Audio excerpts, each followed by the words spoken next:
नमस्कार दोस्तों, आप देख रहे हैं चित्रकथा टीवी। मिस्टर अलवेंद्र शहर के नामचीन आदमियों में से एक थे। उनके कई बिजनेस एक साथ चल रहे थे। उनकी और रश्मि की इकलौती बेटी श्वेतांबरा से वे दोनों बहुत प्यार करते थे। पर जैसे जैसे श्वेतांबरा बड़ी हो रही थी, वैसे वैसे उसका वजन भी बढ़ता चला जा रहा था, जिससे मिस्टर अलवेंद्र और रश्मि को उसकी शादी की चिंता दिन रात घेरे रहती थी। दूसरी ओर शुकेश के घर में, अरे नालायक, अब तो उठ जा, देख दिन डूबने को आया। अरे तेरी उम्र के लोग अपने माँ बाप को पैसों से भर देते हैं, और एक तू है जो दिन रात पलंग पर पड़ा रहता है। अरे उठ। क्या माँ, तुम भी ना। अरे ढूंढ तो रहा हूँ कोई काम। हाय रे मेरे सपने।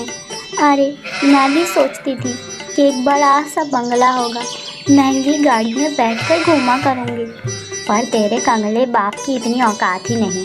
मेरी तो किस्मत ही फूट गई उससे शादी करके, और बेटा भी ऐसा मिला। हाँ। अरे माँ, तुम चिंता क्यों करती हो? देखना, ऐसी बहू लाऊंगा कि तुमको गहनों से लाद दूंगा। अब बस। और फिर एक दिन रश्मि ने कहा कि सुनिए जी, मैं कह रही थी कि अब हमें श्वेतांबरा का रिश्ता कर देना चाहिए। रिश्ते तो बहुत है मेरी नज़र में, पर मैं चाहता हूँ कि भले ही लड़का कम कमाता हो, पर हमारी जायदाद का लालच किए बिना हमारी बेटी को प्यार करे। कुछ ही दिनों में शुकेश को भी नौकरी मिल जाती है, और साथ ही उसको ये खबर भी लग जाती है कि शहर के बड़े बिजनेसमैन अपनी इकलौती बेटी का रिश्ता ढूंढ रहे हैं। उसने अपनी माँ से कहा, माँ, क्यों ना मैं उस मोटी से शादी कर लूँ और उसकी सारी जायदाद अपनी और तुम्हारे नाम लिखवा लूँ। अरे नहीं नहीं, पैसों की लालच में मैं तेरी शादी उस मोटी से नहीं करवा सकती। पर माँ, एक बार जायदाद अपने नाम लिखवाने के बाद मैं उसको ऐसे कोने में फेंकूंगा कि उसके बाद फिर तुम करवा लेना मुझसे अपनी पसंद की बहू से शादी। वाह बेटा वाह, तेरा प्लान तो अच्छा है। आज तूने साबित कर ही दिया कि तू मेरा बेटा है, मेरा।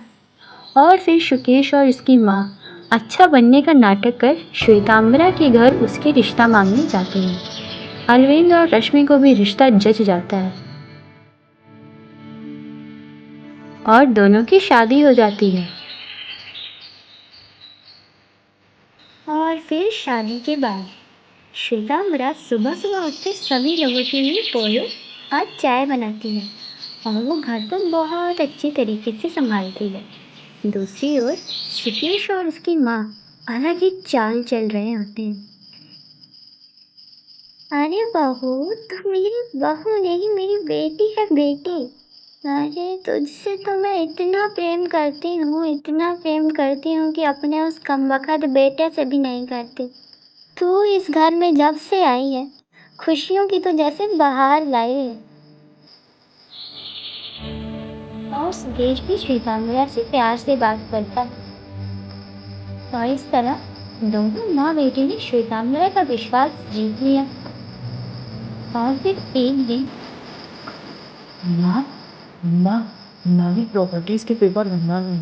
तो बेटा आज रात ही तू इन सब कामों को निपटा कर लोटी को इस घर से विदा कर। मैं तेरे लिए लाऊंगी अपनी पसंदीदा बहू। रात को सुकेश श्वेतांबरा को बहला फुसला कर किसी तरह उन कागजों पर दस्तखत ले लेता है, और अगले दिन, अरे ओ राजकुमारी, अब कब तक खर्राटे भरती रहेगी, चलो उठ। क्या हो गया सासू माँ, ये आप क्या कह रही हैं? माँ बिल्कुल ठीक कह रही हैं। अरे कौन रहना चाहेगा तुम्हारी जैसी मोटी बीवी के साथ? कल मैंने तुम्हारे नाम पर जितनी भी प्रॉपर्टी थी उसे अपने नाम पे लिखवा लिया है। अरे तुमसे शादी करने का मेरा सिर्फ एक ही मकसद था। तुम्हारे पास ये मोटे मोटे पैसे थे और अब तो वो सब मेरे नाम पे हो चुके हैं, तो फिर अब तुम्हारा इस घर में क्या काम है? तो तुम यहाँ से जल्दी बनो, जल्दी। जिसके बाद सुकेश और उसकी माँ ने श्वेतांबरा को घर से बाहर निकाल दिया, जिससे श्वेतांबरा बहुत दुखी हुई। वह रोते हुए घर से बाहर चली गई। जिसके बाद सुकेश अपनी ऑफिस की मीनाक्षी से शादी कर लेता है। मीनाक्षी देखने में तो सुंदर और मॉडर्न लड़की थी। रेणुका को भी मीनाक्षी खूब पसंद आती है। दूसरी ओर श्वेतांबरा अपने मायके ना जाकर एक मंदिर में शरण ले लेती है। बाबा बाबा, मुझे मेरे सास और पति ने घर से बाहर निकाल दिया है। क्या मैं इस मंदिर में शरण ले सकती हूँ? हाँ हाँ बेटी, क्यों नहीं, ये तो भगवान का खुला दरबार है, इसमें तुम बिल्कुल रह सकती हो। और फिर अगले दिन। अरे आज मुझे किसी ने उठाया क्यों नहीं? मीनाक्षी, क्या तुम मुझे उठा नहीं सकती थी? मुझे सोने दो। आज तक मेरे माँ बाप ने मुझे इस तरीके से नहीं उठाया और तुमने इतने सुबह सुबह मेरी नींद डिस्टर्ब की। चुपचाप कमरे से बाहर चले जाओ बिना चूं चपड़ किए।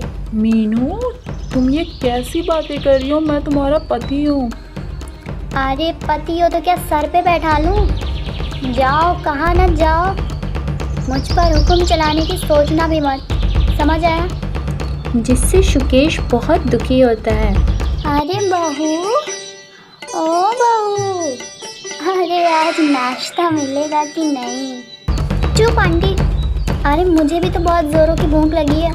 एक तो पता नहीं आज मेरे सर में भी क्यों इतना दर्द हो रहा है। तो तूने क्या मुझे नौकरानी समझ रखा है? हाँ, मैं क्यों खाना बनाऊंगी इस घर के लोगों के लिए?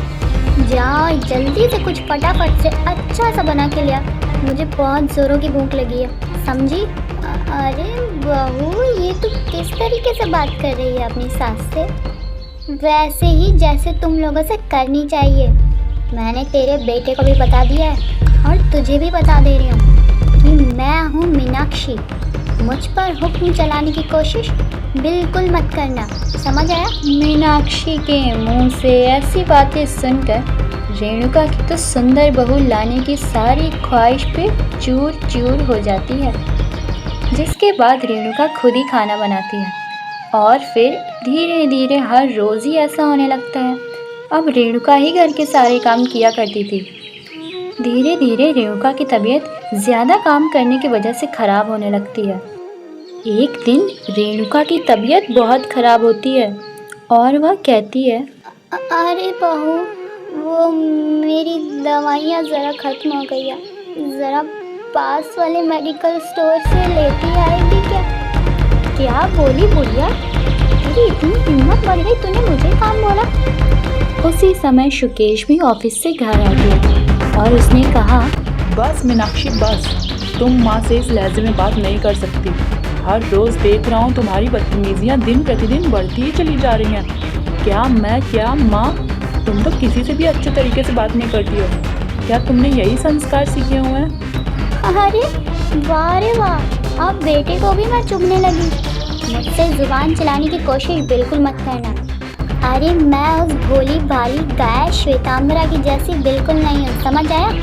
एक ही चुटकी में तुम दोनों की अकल ठिकाने लगा दूंगी। बस बहुत बोल लिया तुमने, अब निकल जाओ इस घर से इसी वक्त। मैं डाइवोर्स के पेपर तुम्हें बाद में भिजवा दूंगा। हाँ, तो रहना भी कौन चाहता है तुम्हारे साथ? अरे तुम माँ बेटे उस भोली भाली मासूम सी श्वेतांबरा की सगी ना हो सके तो मेरे सगे क्या खाक होगे? मुझे तो बस प्रॉपर्टीज में आधे पैसे मिल जाएंगे और मुझे क्या चाहिए?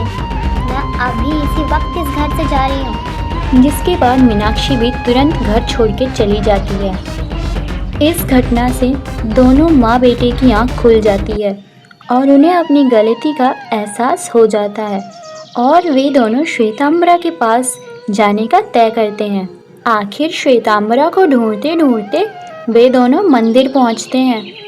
बेटी मुझे माफ़ कर देना, मुझसे बहुत बड़ी भूल हो गई। अरे तू क्या गई, हम दोनों तो अनाथ ही हो गए।